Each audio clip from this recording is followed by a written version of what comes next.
In the 8 years after the Missouri Compromise, the young United States, amid the market revolution, went about the business of expanding her territory and wealth.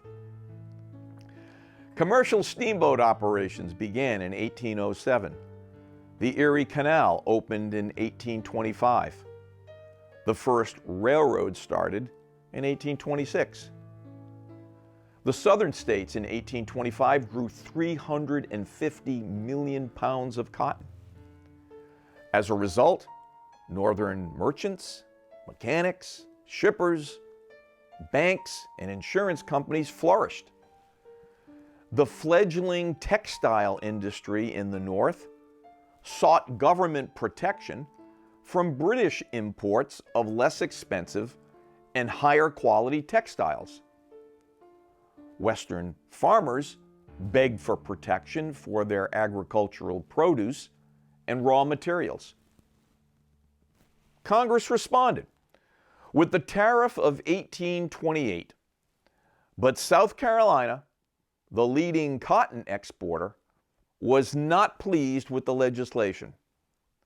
Referred to as the Tariff of Abominations, Vice President John C. Calhoun argued in his exposition and protest that the tariff was unconstitutional because it favored manufacturing over agriculture. He believed that the people of a state, or several states, had the power to veto any federal government act that violated the Constitution. But Calhoun's dispute was about states' rights and not about Northern objections to slavery. He wrote that South Carolina's climate tied her prosperity to the soil and thus to foreign commerce. The South Carolina legislature did not formally adopt Calhoun's exposition, but printed it with amendments together with its protest in December 1828.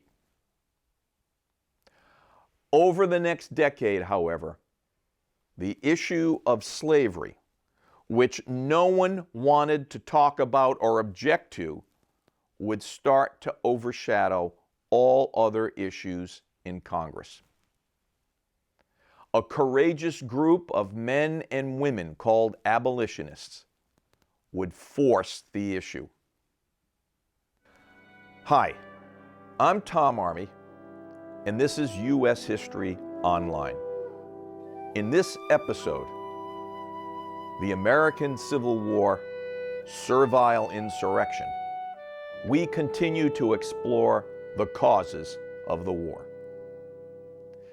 Agriculture controlled the South's prosperity, binding them to the soil and the institution of slavery. So a Southerner's greatest fear was servile insurrection on the magnitude of the 1803 Haitian Revolution. Furthermore, in the 4 decades after the American Revolution, the number of free people of color in the United States grew steadily. Slave owners became increasingly fearful that free blacks might encourage slaves to escape or rebel. Their livelihood ruled out voluntary emancipation. Most white Americans could not imagine a future where African Americans would integrate into white culture. The only reasonable answer to the problem would require a place where blacks could live free of prejudice and become citizens. This view gave birth to an American Colonization Society. Founded in 1816 by Robert Finley, a Presbyterian minister, the society encouraged the migration of free people of color to Liberia. Members of the society included Henry Clay and Daniel Webster, and Presidents Jefferson, Madison, and Monroe supported the work of the society. So it became incredibly troubling when in 1829, David Walker, a free black originally from the South, published his appeal to the colored citizens of the world. Provocative, incendiary, radical seemed appropriate descriptions. Walker ridiculed the religious pretensions of slaveholders and called for slaves to revolt against their masters. He wrote to white Americans, "And woe will be it to you if we have to obtain our freedom by fighting. Your destruction is at hand, and it will be speedily consummated unless you repent." His appeal delivered a call to arms. Black merchant seamen carried Walker's pamphlet to Savannah, Georgia, and others sewed the document into the lining of their clothes to distribute when the opportunity allowed. Within a year, copies were found from Virginia to Louisiana. Southerners, for their part, reacted quickly. Georgia required all visiting black sailors detained while their ships lay in port. Slave Jacob Cowan's owner sold him deep into Alabama after catching him distributing the appeal. Officials dealt harshly with anyone even caught with a copy of the pamphlet in their possession. And then it happened. It seemed that Walker's call to arms was answered. A slave named Nat Turner turned Walker's threat of violence into the reality of violence. He fulfilled the slaveholder's nightmare. On August 21st, 1831, in Southampton County, Virginia, Turner, a profoundly spiritual leader and preacher, led a group of about 60 men on a killing rampage. They used knives, hatchets, and other blunt instruments to slaughter between 55 and 65 people, 51 of whom were white men, women, and children. Turner and 16 of his conspirators were captured and executed, and militias and mobs killed approximately 120 other enslaved people and free blacks in the area. Many were beheaded and their heads left along the roads to warn others. Virginia Governor John Floyd believed the incendiary ideas of Northern abolitionists like David Walker had incited the black population. Hence, abolitionists were considered the cause of the rebellion. The Virginia Assembly debated a law that would provide for gradual emancipation and colonization, but the bill failed by a vote of 73 to 58. Instead, the southern states would strengthen their slave codes. They would meet David Walker's radical appeal with a radical response of their own. This was dangerous stuff. William Lloyd Garrison, a leading white abolitionist in Boston, denied that his words provoked the Turner Rebellion. Garrison disapproved of Turner's violent methods. Nevertheless, in the September 3, 1831 edition of his paper, The Liberator, he made clear that he anticipated the attack.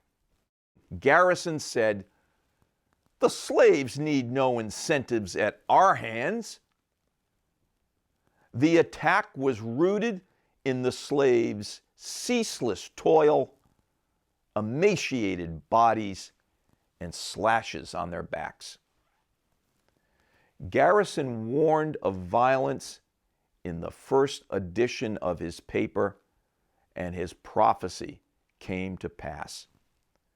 Slavery, he continued, constituted a national crime, and the South is the only agent in this guilty traffic. Then he offered a final dire prediction. Woe to this guilty land unless she speedily repent of her evil doings. The blood of millions of her sons cry aloud for redress. Immediate emancipation can alone save her from the vengeance of heaven and cancel the debt of ages. An English Quaker, Elizabeth Coltman's Hayrick, who published a pamphlet entitled Immediate, Not Gradual Abolition in 1824, and a religious movement known as the Second Great Awakening, inspired Garrison to start The Liberator as a weekly paper. Garrison also founded the New England Anti-Slavery Society. In the first edition of the paper, he wrote, "I am in earnest. I will not equivocate. I will not excuse. I will not retreat a single inch. And I will be heard." He demanded the immediate abolition of slavery without compensation of owners. Before the Turner Rebellion, free blacks had organized to form the earliest abolition societies. Richard Allen, a founder of the African Methodist Episcopal Church and its first bishop, presided over the first Negro Convention of black representatives from 7 states held in September 1830 in Philadelphia. This meeting was the beginning of an organizational effort known as the Negro Convention movement. They sought to provide an organizational structure through which black men could maintain a distinct black leadership and pursue black abolitionist goals. After the Turner Rebellion, the white abolitionist movement would grow. In 1833, Garrison, with Arthur and Lewis Tappan, established the American Anti-Slavery Society. Ann Chapman founded the Boston Female Anti-Slavery Society in the same year, and Lucretia Mott founded the Philadelphia Female Anti-Slavery Society.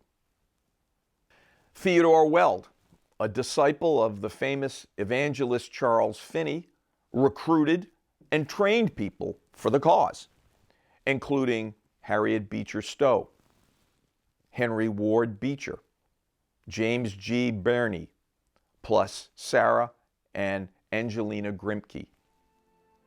By 1835, about 200 local abolitionist societies existed, and many helped to establish the Underground Railroad network.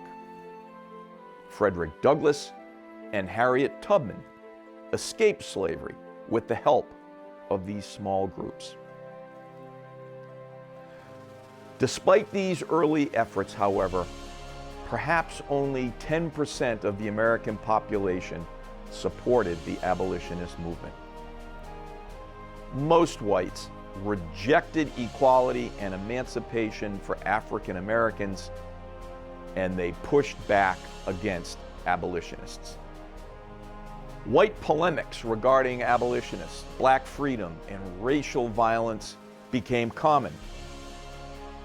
Eventually, the U.S. Congress had to respond to this simmering cauldron. Silence from the House and Senate had worked before, but circumstances had changed. Was stifling expression of opinion on slavery a violation of free speech? This question and more we'll investigate next time.